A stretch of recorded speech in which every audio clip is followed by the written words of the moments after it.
Gita IAS, जहां सपनों को पंख मिलते हैं। आप सुन रहे हैं एक ऐसी आवाज जो केवल शब्द नहीं बल्कि एक पूरे युग का दर्द है। आप सुन रहे हैं भारत की कराह, भारत की चुप्पी और भारत की टूटी हुई आत्मा की पुकार। आप सुन रहे हैं भारत दुर्दशादूत भारतेंदु हरिश्चंद्र। कल्पना कीजिए एक विशाल देश जिसकी मिट्टी में वेदों की गूंज है, जिसकी नदियों में संस्कृति बहती है, जिसके मंदिर, मस्जिद, गुरुद्वारे और गिरजाघर सदियों से मानवता की प्रार्थना सुनते हैं।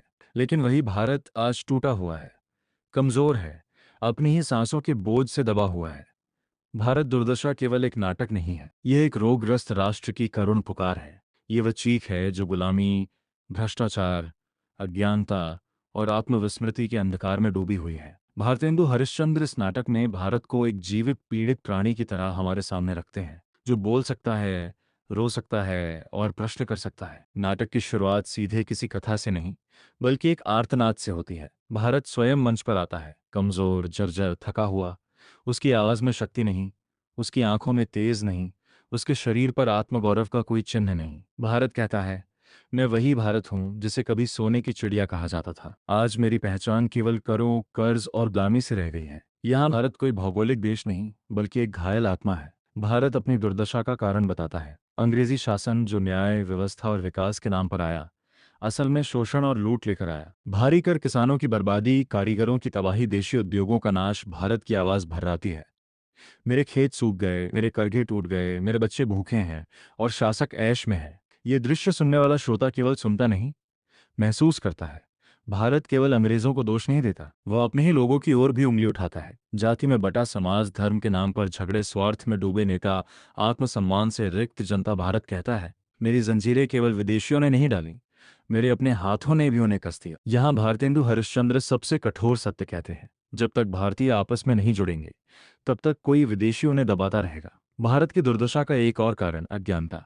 लोग पढ़ना नहीं चाहते, सोचना नहीं चाहते, प्रश्न करना पाप समझते हैं। अंधविश्वास, पाखंड और झूठे कर्मकांड सच्चे ज्ञान को दबा देते हैं। भारत का राहता है, में लोग पत्थरों से तो डरते हैं, लेकिन जिंदा अत्याचारियों से नहीं।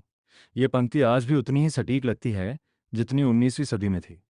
भारतेंदु धर्म के विरोधी नहीं है, वे धर्म के व्यापार के विरोधी हैं। नाटक में दिखाया गया है, धर्म को भय का हथियार बनाया गया, ईश्वर को बाजार में बेच दिया गया। पंडित और मौलवी जनता को डराकर शोषण करते हैं। भारत कहता है, जहां धर्म का अर्थ करुणा होना चाहिए था, वहां वह डर और लूट का साधन बन गया। यह दृश्य श्रोता को असहज करता है, क्योंकि यह सच है। भारत अंग्रेजी शिक्षा पर भी प्रश्न उठाता है। यह शिक्षा ज्ञान से अधिक गुलामी की मानसिकता सिखाती है।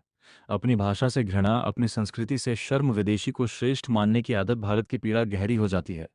मेरे बच्चे मेरी भाषा में सोचने से डरते हैं, उन्हें अपनी जड़ों से शर्म आने लगी है। ये केवल शिक्षा नहीं, आत्मा का उपनिवेश है। भारत की पीड़ा में स्त्रियों का दुख भी शामिल है। बाल विवाह, पर्दा प्रथा, शिक्षा का अभाव, शोषण और अपमान। भारत पूछता है, जिस देश में नारी को देवी कहा गया, उसी देश में वह कैद क्यों है? ये प्रश्न सीधे समाज के मुंह पर तमाचा है। नाटक पूरी तरह निराशा में समाप्त नहीं होता। भारतेंदु हरिश्चंद्र आशा की एक लौ जलाते हैं।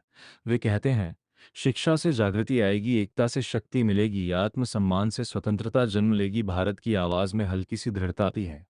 यदि मेरे लोग जाग जाएं, तो मेरी दुर्दशा मेरी शक्ति बन सकती है। नाटक का अंत एक आह्वान से होता है। भारत सीधे दर्शकों से बात करता है, यानी हमसे। क्या तुम केवल मेरी कहानी सुनोगे या मेरी पीड़ा बदलोगे? ये प्रश्न नाटक के साथ समाप्त नहीं होता, ये श्रोता के भीतर गूंजता रहता है। भारत दुर्दशा क्यों आज भी प्रासंगिक है?